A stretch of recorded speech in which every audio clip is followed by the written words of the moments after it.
I was disowned with a crumbling shack and a one-way ticket to nowhere, until the floorboards showed me I'd actually inherited everything. My name is Evelyn Hart, and for 31 years I perfected the art of being invisible. In our house, affection was a currency, and every coin went to my younger brother, Liam, the golden child who could do no wrong. I was the spare, polite, high-achieving, forgettable. Report cards with perfect scores earned a distracted, "That's nice, Eve," while Liam C- in chemistry got a celebratory steak dinner.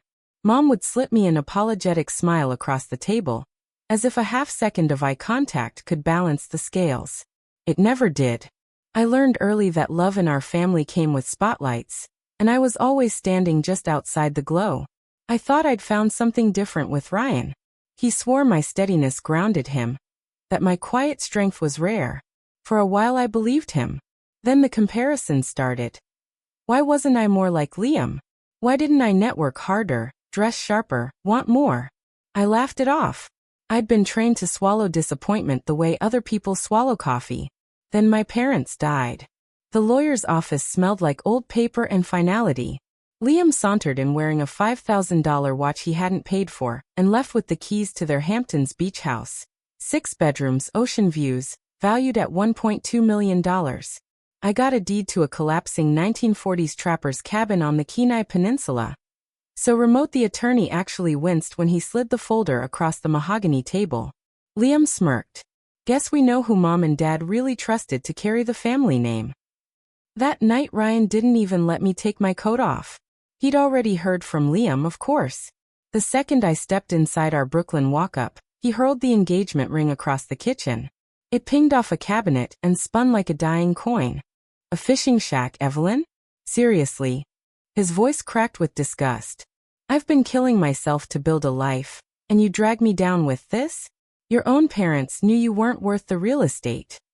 He laughed, cruel and cold. You'll never be more than the leftover kid. I'm done settling for second string. The door slammed so hard the hinges screamed. I stood there in the sudden silence until my legs gave out. I believed him. For one suffocating night, I believed everyone. The next morning I bought a one-way ticket to Anchorage. 48 hours later a bush pilot dropped me on a frozen lake. The cabin crouched under pines so tall they blotted out the weak winter sun. It looked like grief made wood. Roof caved, windows blind with frost, porch collapsed like it had simply given up. I forced the door. Inside smelled of mildew and abandonment. Snow sifted through cracks in the walls and danced across the floor like lost ghosts. I dropped my duffel and started sweeping, because doing nothing felt like dying. The broom snagged on something under a threadbare bearskin rug. I knelt, heart suddenly loud in my ears, and peeled the rug back. A trapdoor. Iron ring. Old, but deliberate. I pried it open. A ladder disappeared into black. My flashlight shook as I descended. The beam caught rows of reinforced crates, military-looking, padlocked, pristine under decades of dust. One crowbar and 5 frantic minutes later, I was staring at bricks of gold bullion, velvet pouches heavy with uncut gems, bearer bonds yellowed but intact, and ledgers thick as Bibles. Mineral rights to half the Kenai. Offshore drilling leases. Timber claims that hadn't been touched since the 70s.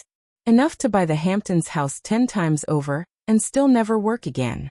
At the bottom of the last trunk lay a single envelope in my mother's handwriting. Evelyn. My darling girl. If you're reading this, we failed you in life more than we ever admitted. Liam shines because the world taught him it would applaud. You shine because you never needed the applause.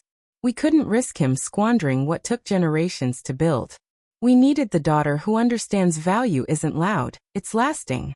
This isn't charity, Eve. It's trust. Guard it well. Tears froze on my cheeks before they could fall. Upstairs, the wind howled through broken panes, but the cabin no longer sounded forsaken. It sounded like it had been waiting. I spent 4 days cataloging every crate, photographing every document, wiring instructions to attorneys in Zurich and Juneau under an alias. Liam left voicemails bragging about his new infinity pool. Ryan texted a half-drunk, "I overreacted, babe." I deleted both without replying.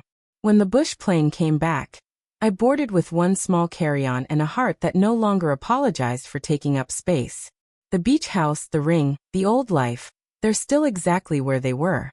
I'm not. And when the world finally notices I'm missing from the background, they'll discover the quiet girl they overlooked was the one holding the actual empire all along.